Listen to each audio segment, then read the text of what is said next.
నిజం చెప్పాలంటే బాధగా ఉంది, కానీ చెప్పక తప్పదు.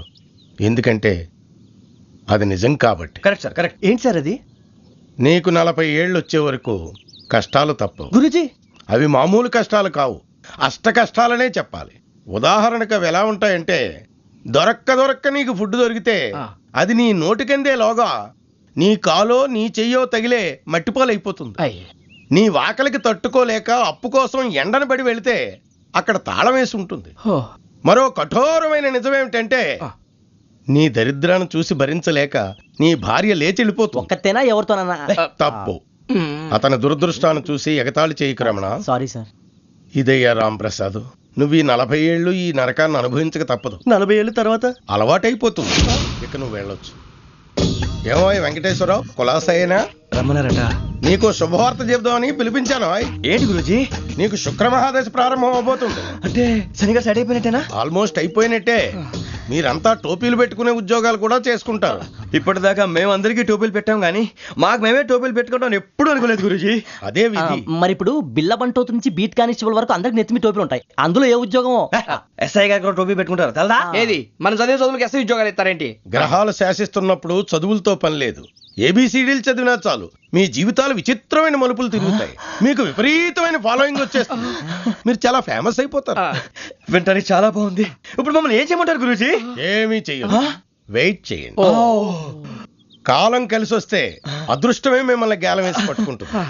అంతవరకు వెయిట్ చేయండి. వెయిట్ చేసి కొంచెం వెయిట్ కూడా పెరిగింది. అయినా పర్వాలేదు, వెయిట్ చేస్తాం. అందాక ఏ అప్పు సపోర్ట్ చేసుకుని తాగుతాం. బ్రతుకుతాం అన్నట్టు అప్పు అంటే గుర్తొచ్చింది.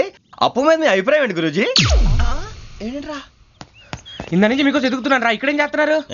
మన టైం బాగుందిరా. ఎవడన్నా అప్పిస్తున్నాడా ఏంటి? కాదురా, ఉద్యోగాలు ఇస్తారమ్మన్నాడు గురూజీ. చూసారా, చౌదరి గారు చెప్పింది నిజమే. మరి శుక్రమహాదశ మొదలైంది. ఇంతకీ ఎవరా మహానుభావుడు? నమస్కారం. అయినరా నేను చెప్పింది? ఆహా, సాక్షాత్ ఎంప్లాయ్మెంట్ ఎక్స్చేంజ్ నడుచుకుంటూ వస్తున్నట్టు ఉంది. పదండి పట్టేద్దాం. నమస్కారం సార్. నమస్తే. వీలే సార్ మా ఫ్రెండ్స్. నమస్తే. నేను చెప్పానుగా భగవాన్ గారు. ఆహా, పేర్లోనే దేవుడు ఉన్నాడు. లోపల కూడా పాజిటివ్ థింకింగ్ ఎక్కువ. ఇంతకీ మీరు ఇండియానా చైనీసా? India sir. మా ఫేస్ చూస్తారు అనిపించలేదు మీకు? వాళ్ళ కామెడీ ఫీల్ ఉన్నాడు. నేను అడిగేది ఇండియన్ రెస్టారెంటా చైనీస్ రెస్టారెంటా అని. నేనేది ఓపెన్ గా డిస్కస్ చేయను కదా. పేరు చూసుకుల్లో డిస్కషన్ పెడతాడు అనుకుంటే వీటేంట్రా హోటల్ అంటున్నాడు. బాబు ఎట్ ఫీల్ అవుతున్నాడు? అంతా మీ ఇష్టం అంటున్నాడు సార్. ఫస్ట్ చైనీస్ రెస్టారెంట్ కి వెళ్దాం. నెక్స్ట్ అక్కడ డిసైడ్ చేద్దాం. చాలా ఇబ్బంది పడుతున్నట్టున్నారు. నువ్వు చేత్తో తినే బాబు. నేను జనరల్ గా చైనీసే ప్రిఫర్ చేస్తాను. ఫ్యాట్ కంటెంట్ తక్కువ ఉంటది కదా. రేపు నుంచి మేము కూడా ఇదే ఫాలో అవుతాం. ఇంతకీ మీకు స్టీల్ ప్లాంటా, షిప్ యార్డా, ఏషియాడా, జింక, బంక, హెచ్పిసిఎల్. ఇవన్నీ దేనికి సార్? దేనికేంటి? ఉద్యోగం చేయడానికి. మీకు ఎందులో కావాలో చెప్పండి. నేను అమలపోతున్నారా? ఏంటయ్యా డిస్కషన్స్? మాకు నీ ఛాయిస్లు ఉంటాయి అనుకోలేదు. మీరు సడన్ గా జింకు బంకు అంటే సింక్ అవడానికి కొంచెం టైం పట్టింది. అదే అదే జేసీ గారు టోపీలు పెట్టుకుని ఉద్యోగం అన్నారుగా. వీటిలో టోపులు పెట్టుకునే జాబ్లు ఎక్కడ ఉన్నాయండి? అన్నిటిలోనే ఉంటాయి, వాటిలో కూడా ఉంటాయి. వాచ్మెన్ ఉద్యోగం కావాలా? ఇంతకీ మీరు అనే జాబ్ ఏంటి సార్? నేను చెప్పేది టోపులు పెట్టుకునే ఉద్యోగం కాదు, టైల్ కట్టుకునే ఉద్యోగం. అది టైల్ కట్టుకోవటం మాకు రాదు. వాళ్ళు కడతారులే. ఇంతకీ మీకు జిఎం కావాలనా, ఏ జిఎం కావాలనా? అట్లా పిలుస్తున్నాడు చూడు బాబు. జిఎం అడిగితే ఎలా ఉంటుందంట? ఏజీఎం అంటే వింటానికి కొంచెం పెద్దగా ఉంది. ఏజీఎం ఇప్పించండి సార్. అనుకున్నాను నువ్వు ఇది అడుగుతావని. జిఎం అంటే జనరల్ మేనేజర్, ఏజిఎం అంటే అసిస్టెంట్ జనరల్ మేనేజర్. తూచండి, మాకు జిఎంఏ కావాలి సార్. అది సరే కానీ భగవాన్ జీ, ఈ ఉద్యోగాలకి టోపీలు పెట్టుకుని వెళ్ళొచ్చా? నీ ఇష్టం వచ్చినట్టు వెళ్ళొచ్చమ్మా. అయితే నాకు జింక్లో నాకు స్టీల్ ప్లేట్ నాకు బంకులో గానీ కన్ఫ్యూజ్ చేయగానే ఆయన్ని అందరికీ ఒక చోట ఇప్పించండి సార్. కలిసి పని చేసుకుంటాం. జీతం ఎంతండి? 30,000 అంటే 40,000. వడ్డీ ఎంత? అప్పు కాదయ్యా, నీకు ఇచ్చే జీతం. అంటే తిరిగి ఒక్కలేదా? ఫ్రస్ట్రేషన్ లో ఉన్నట్టున్నాడు. అవునండి. నువ్వు ఇచ్చిన వాళ్ళు తీసుకోరు. అంతేకాదు ప్రతి నెల గ్రాట్యుటీ, పిఎఫ్, సిఎఫ్. బియ్యం కూడా సార్? ఏ నువ్వు యాక్ట్ చేస్తావా? భగవాన్ జీ, మీరు ఇదంతా ఎందుకు చేస్తున్నారు? ఊరికే మాత్రం కాదు, నేను మంచోడని చెప్పి నా కారు పెట్రోల్ లేకుండా వెళ్తుందా? నేను ఇచ్చుకోవాల్సినవి ఉంటాయి కదా. ఇలా చూడు, అందుకని ఉద్యోగానికి వాళ్ళ ఆకారం తీసుకుంటా. మా గెటబుల్ చూసి మీరు అపార్థం చేసుకుంటున్నారు. మాకంత పొజిషన్ లేదండి బాబు.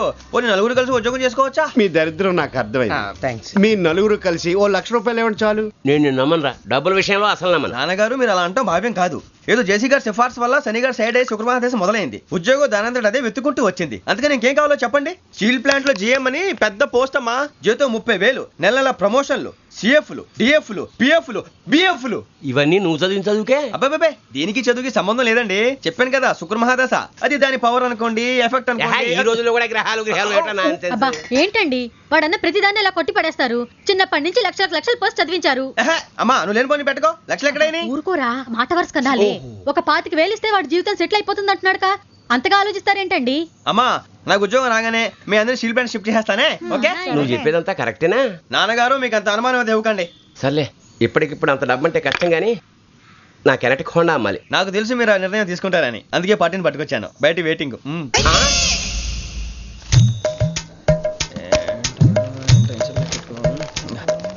ఇవ్వండి. భగవాన్ జీ మీతో నాకు కుదరదండి, మీరు తేడా మనుషుల్లా ఉన్నారు. చూడటానికి అలా కనపడతాం కానీ తేడా మనుషులు కాదండి. ఇది ఎంతో లెక్క పెట్టండి. 5,000 తగ్గిందండి. ఆ విషయం నాకు ముందు చెప్పాలి కదా, ఇది తేడాతనం కదా. సర్దుబాటు కాక జరిగిన పొరపాటు. మా దరిద్రం మీకు తెలియంది కాదు. మీ ప్రాబ్లమ్స్ నాకు అనవసరం అండి. ఇప్పటికే మీ మూలంగా 3 లక్షల బొక్క తెలుసా. మీరు ఫేస్ అంత చిరాగ్గా పెట్టకండి. రే ఆ గొలుసేవరా, తొందరగా ఎవరా, ఆయన కోపం వస్తుంది. ఇదిగో తీసుకోండి, ప్లీజ్. భగవాన్ గారు మీ కోపం తగ్గిందా? కోపం కాదు వెంకటేశ్వర గారు, ఎందుకో మోసాన్ని భరించలేను, అది నా బలహీనత. ఇవన్నీ వదిలేయండి, ఇంకోసారి పొరపాటు జరగదు. మేము ఎప్పుడు జాయిన్ అవ్వాలో చెప్పండి, కొత్త బట్టలు కొనుక్కోవాలి. మీరు ఆ పనిలో ఉండండి. పొద్దున్నే గుడికి వెళ్ళి 9:30 కల్లా, మొన్న వచ్చారే ఆ ఆఫీస్కి వచ్చేయండి. మీ అపాయింట్మెంట్ ఆర్డర్స్ రెడీగా ఉంటాయి. 8:30కి వచ్చేస్తాం. మీరు వచ్చిన వాళ్ళ తలుపులు తీరు. మీ కంగారు నేను అర్థం చేసుకోగలను. ఇంతకాలం పని లేక స్తంభించిపోయిన మీ జీవితాలు ఇక నుంచి వేగం పుంజుకుంటాయి. ఆయన ఉన్నారా? ఎవరు? భగవాన్ గారు. మీరెవరు? ఆయన క్లోజ్ ఫ్రెండ్స్. సరే లోపల రండి. పదా సార్ వీళ్ళు భగవాన్ క్లోజ్ ఫ్రెండ్స్ అంటారు. సరే నువ్వు వెళ్ళి నేను మాట్లాడతా. సార్ మీరంతా భగవాన్ స్నేహితులా? అవును, అలాంటి స్నేహితులు ఉన్నందుకు గర్వపడుతున్నాం. సరే ఏంటి సంగతి? ఏముంది, మా అపాయింట్మెంట్ ఆర్డర్ చేస్తే పట్టుకులు చేరిపోతాం. ఈ రోజు గురు పౌర్ణమి, మంచి రోజు. అపాయింట్మెంట్ ఆర్డర్ ఏంటి? మీకు అందాల్సిన నీకు అందనట్లేదు. ఏంటది? ఏంటంటావేంటి? ఒక్కోడు 25,000 ఇచ్చాం. భగవాన్ గారి హెల్పింగ్ నేచర్ కాబట్టి తక్కువ రేటుకి ఒప్పుకున్నాడు. ఇంతకీ ఇది ఏ ఆఫీసో మీకు తెలుసా? తెలుసుకోవాల్సిన అవసరం మాకు లేదు, కానీ చెప్పాల్సిన అవసరం మాకుంది. యాంటీ కరప్షన్ బ్యూరో అంటే అవినీతి నిరోధక శాఖ. లంచం తీసుకోవటమే కాదు, ఇవ్వటం కూడా నేరం. మీ భగవాన్ గారు ఒక 420. మా బాబుకి ఎన్ని తిట్లు వచ్చిన విషయం నిన్నే తెలిసింది నాకు. ఇంతవరకు మా బాబు నా ఒట్టుమే చేయలేదని మీ అందరితో గర్వంగా చెప్పుకునేవాడిని. First time man handing record 5,000 తక్కువే, నా గోల్ చెలుగు లాగేస్తున్నాడు. అరే కోపడకండి రా, వాడు ఇక్కడే దొరుకుతాడని మా ఫ్రెండ్ చెప్పాడు. తొక్క దొరుకుతాడు. మీకు జింక్ లో కావాలనా, బంక్ లో కావాలనా, స్టీల్ ప్లాంట్ లో కావాలనా, షిప్ యార్డ్ లో కావాలనా? అంటే ఎక్కడ పడితే అక్కడ ఇప్పిస్తారా సార్? ఎక్కడ పడితే అక్కడ, ఎలా కావాలంటే అలా చేసుకుందాం, ఇబ్బంది ఏమీ లేదు. ఆపరేషన్ లో కావాలనా? అవి గేమ్స్ కదా సార్. ఆ స్పోర్ట్స్ కోటా లేవయ్యా. ఏమైంది సార్? ఉద్యోగాలు ఇప్పించమని ఎంట పడుతున్నారు. నువ్వు టచ్ లో ఫోన్ చేయ.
అవును సార్.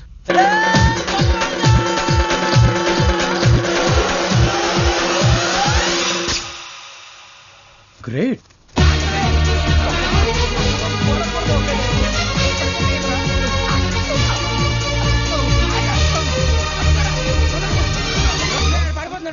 ముగ్గురు సెలెక్ట్ అయ్యారు. దేనికి? ఎస్ఐ సెలక్షన్స్ లో మీరు ఫిజికల్ టెస్ట్ అన్ని పాస్ అయ్యారు.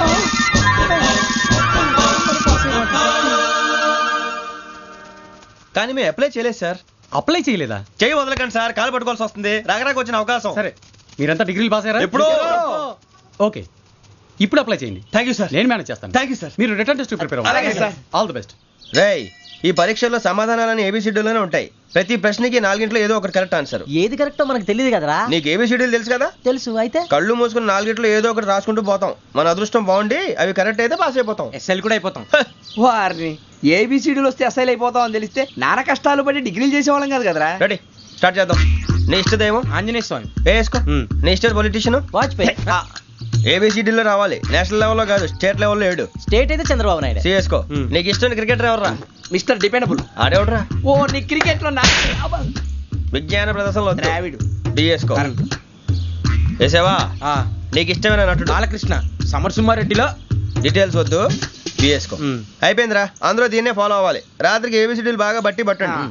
అందరూ ఏవే ఆన్సర్లు రాయాలి. మునిగితే అందరూ కలిసి మునుగుదాం. అయినా గురువారం పాటు గురుమేట్ల మీద కూర్చొని రాసింది ఖచ్చితంగా జరుగుతుందని జేసీ గారు చెప్పారు.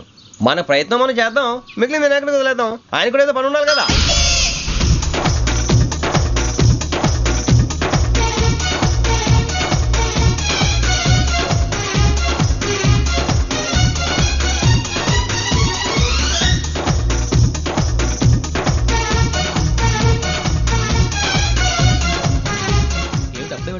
మేము దేవుడిని నమ్ముకున్నాం, అందుకే ఫాస్ట్. వాళ్ళని నమ్ముకున్నారు, అందుకే లేట్. అర్థం కాలే. మా కాన్సెప్ట్ నీకు అర్థమైతే గుండాకి సత్తావు. వస్తా.